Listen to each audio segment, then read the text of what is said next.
Brilliance Audio.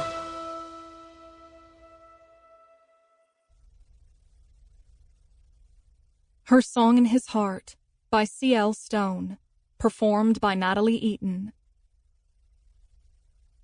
Inside the Bucket Street funeral house in lower North Charleston, the day started drearily with no one coming early. The casket remained closed. For a long time, the air conditioner whirring and stirring up the air in the room was the only real noise. Gabriel Coleman stared dead ahead at the casket. He'd sat down in the front pew early that morning. He got to know the casket very well because it was all he'd looked at for hours. It was a pine casket with rope handles, like in old Western movies, where the caskets were handmade and simple. Plain glass flower arrangements were provided by the funeral home, containing mostly fake white lilies, daisies, and carnations that had likely been reused many times. Plain and simple. His father would have liked that. Gabriel hadn't moved since he'd been directed to his seat, while Pam manned the door. When people started to sit, she shifted. She blocked anyone who came close to Gabriel, taking condolences for the loss and the praises for a quiet, comfortable funeral. Gabriel preferred it. He didn't want to talk to anyone. He hadn't been in a mood to talk since the accident. In the corner of the room, on an easel, sat a blown-up portrait of his father. It had to have been from before the first accident. He was smiling in this one. Where Pam had found it, Gabriel had no idea, because he hadn't seen one like that in years. As the day continued closer to the start of the funeral, shuffling noises came from the seats behind him. His friends would sit somewhere in the middle rows. They'd said hello when they arrived. Coda, Luke, Victor, and Nathan were all dressed sharply, appropriate for a funeral.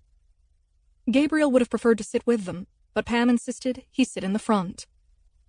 Pam, his stepmom, with her blonde hair piled on her head and curls formed at her ears, stiffly raised and lowered a tissue to her nose and eyes. All black didn't really suit her. Ghostly pale was as kind a word he could summon in the moment. They hadn't slept in a week. Not since hearing the news on the last day Gabriel had even seen his father. Pam, alongside her mother, made the arrangements. They did ask Gabriel's opinion on things, but Gabriel had nothing to offer.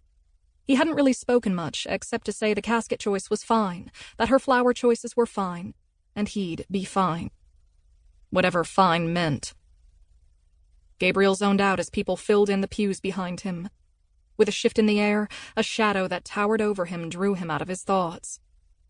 A man stood over Gabriel, staring at him as if he was trying to recognize him.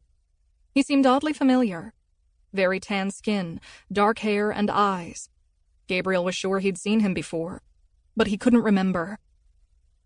Before the man could say anything, Pam, who had been talking to someone else, stepped away from that and inserted herself between them. "Good morning, sugar. Thank you for coming in," she said, in her sweetest Georgian Southern tone, her usual go-to accent when talking to someone new. Her arms were up, ready to escort him away to another pew. "I don't believe we've been introduced." "I'm the boy's uncle," the man said simply. There was some sort of accent that, at first, Gabriel couldn't place. Pam lowered her arms and touched gently at the base of her throat. "I didn't know my husband had a brother." "He does have one, but I'm not him," he said. "My sister was his mother." He pointed to Gabriel. Gabriel tilted his head, his gaze on the man, but also not seeing him, because he was trying to remember anything his mother ever said about her family, or his father about his own. His mother had died a couple years ago. That funeral, Gabriel didn't remember at all. He'd gone, but he couldn't recall anything about it. He'd been so angry at his father, and his father had gotten so crazy at that time that it was all a blur. So it was likely he had met this uncle before, but he didn't remember a moment of it. Did extended family ever show up besides for funerals? Next to the man was a girl, about Gabriel's age, with the same dark skin and dark eyes.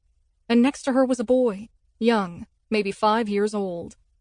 The boy hid behind his presumed-to-be sister, peeking out for only a second before getting distracted by the other people in the room.